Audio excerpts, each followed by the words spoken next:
الحمد لله رب العالمين الصلاة والسلام على رسوله الكريم وعلى آله وصحبه أجمعين وعلى من تبعهم بإحسان إلى يوم الدين ما بعد. ونبي عمار البراء بن عازب رضي الله عنهما قال أمرنا رسول الله صلى الله عليه وسلم ب7 ونهانا عن 7. أمرنا بعيادة المريض واتباع الجنازة وتشميت العاطس وإبرار المقسم ونصر المظلوم وإجابة الداعي وإفشاء السلام إلى آخر الحديث متفق عليه. கிடைக்கக்கூடிய அல்லாஹ் நடிகார்களே, நம் தொடர்ச்சியாக முஸ்லிமை கண்ணியப்படுத்துவதும் அவருடன் நல்ல முறையாக அணுகுவதும் என்ற தலைப்பின் கீழ் ஹதீஸ்களை பார்த்து கொண்டு வருகிறோம். இன்று பார்க்கக்கூடிய கடைசி ஹதீஸ் இந்த தலைப்பில் சஹீஹ் புகாரி மற்றும் முஸ்லிமில் இடம்பெற்ற ஹதீஸ். பரா இப்னு ஆஸிப் ரலியல்லாஹு அன்ஹு அவர்கள் அறிவிக்கின்றார்கள், அல்லாஹ்வுடைய தூதர் ஸல்லல்லாஹு அலைஹி வஸல்லம் நமக்கு 7 விஷயங்களை கட்டளையிட்டார்கள், 7 விஷயங்களை தடுத்தார்கள். 7 விஷயங்களை கட்டளையிட்ட விஷயங்களை பார்க்கும் பொழுது நபி ஸல்லல்லாஹு அலைஹி வஸல்லம் கூறினார்கள், நோயாளியை நலம் விசாரித்தல், ஜனாசாவில் கலந்து கொள்ளுதல், தும்மியவருக்கு பதில் கூறுதல், சத்தியம் செய்தவரின் சத்தியத்தை நிறைவேற்றுதல், அநீதம் செய்யப்பட்டவருக்கு உதவுதல், விருந்துக்கு அழைத்தவருக்கு பதில் கூறுதல், சலாமிற்கு பதில் கூறுதல் என எங்களுக்கு கட்டளிட்டார்கள். தங்க மோதிரங்கள் அணிவது, வெள்ளி பாத்திரங்கள் பருகுவது, பட்டு கலந்த சிவப்பு நிற துணி பட்டு மற்றும் கித்தான் நூலால் உள்ள துணி பட்டு அணிதல், கெட்டியான பட்டு, குறுகிலும் நெடுகிலும் பட்டு நூலால் நீக்கப்பட்ட துணி ஆகியவற்றை விட்டும் எங்களை தடுத்தார்கள். இந்த ஹதீஸில் நபி ஸல்லல்லாஹு அலைஹி வஸல்லம் 7 விஷயங்களை செய்யுமாறு கட்டளையிட்டார்கள், 7 விஷயங்களை தடுத்தார்கள். அந்த 7ல் நாம் நேற்று கிட்டத்தட்ட 5 விஷயங்களை நாம் பார்த்தோம். ஒரு முஸ்லிம் மீது இன்னொரு முஸ்லிமுடைய உரிமைகள் 5, இன்னொரு அறிவிப்பில் ஹதீஸில் 6 விஷயங்கள் பார்த்தோம். அதில் முதல் விஷயம் பார்க்கும் பொழுது நோயாளியாக இருக்கும் பொழுது சந்திப்பது, ஜனாசாவில் கலந்து கொள்வது, தும்மியவருக்கு அவர் அல்லாஹை புகழ்ந்தார் அல்ஹம்துலில்லாஹ் என்று கூறினார் என்றால் நாம் யர்ஹமுக்கல்லாஹ் என்று சொல்லுதல். அதே போல இன்று பார்க்கக்கூடிய புதுசு இப்ராருல் முக்ஸிம், சத்தியம் செய்தவருக்கு அவருடைய சத்தியத்தை நிறைவேற்றுதல். என்ன அர்த்தம்? நம்முடைய ஒரு முஸ்லிம் நம்மிடம் வந்து ஒரு சத்தியத்தை வைத்து ஏதோ நம்மிடம் ஒரு விஷயத்தை கேட்கின்றார். அல்லாஹ் மீது சத்தியமாக நீங்க எனக்கு இந்த விஷயத்தை செய்யுங்க, அல்லாஹ் மீது ஆணையாக நான் கேட்கிறேன், இதை மாதிரி செய்யுங்க என்று சொல்லும் பொழுது அது நம்மால் முடியும் என்றால், ஒரு பண உதவியாக இருக்கட்டும், மற்ற விஷயங்கள் நம்மால் முடியும் என்றால் அந்த சத்தியத்தை நாம் என்ன செய்ய வேண்டும்?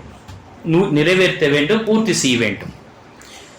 ஆம், அதுவே சில விஷயங்கள் ரகசியமான விஷயத்தையோ நம்முடைய குடும்ப சம்பந்தப்பட்ட விஷயத்தையோ அல்லது தாம் தெரியப்படுத்த விரும்பாத சில விஷயங்களை அவர் சத்தியம் செய்து அல்லாஹ் மீது ஆணையாக கேட்கின்றேன், நீங்க இது சொல்லுங்க என்று அவர் சத்தியமிட்டு சொன்னார் என்றால் அதை நிறைவேற்றுவது என்பது அவசியம் கிடையாது.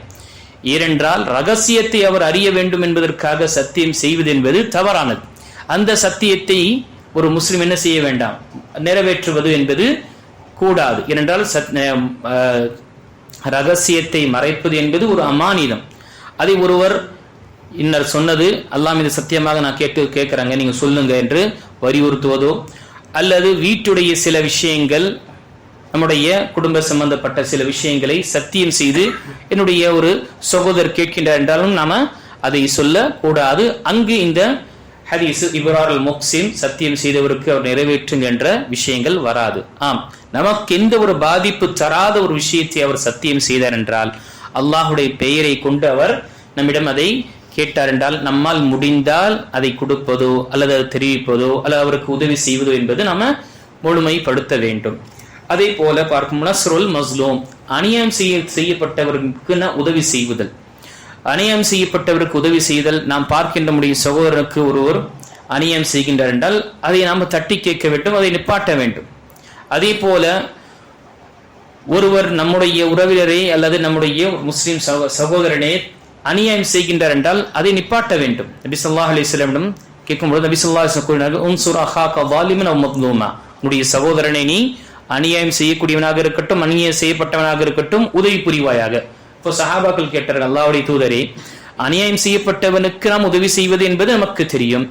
அநியாயம் செய்தவனுக்கு எப்படி நாம் உதவி செய்வது என்று கேட்கும் பொழுது நபி ஸல்லல்லாஹு அலைஹி வஸல்லம் கூறினார்கள், அவருடைய கரத்தை பிடியுங்கள், அந்த அநியாயம் செய்வதிலிருந்து அவனை தடுங்கள், அதுதான் அவனுக்கு செய்யக்கூடியது உதவி என்று நபி ஸல்லல்லாஹு அலைஹி வஸல்லம் கூறினார்கள். இதுவும் ஒரு சம்பந்தப்பட்ட விஷயமாக இருக்கின்றது.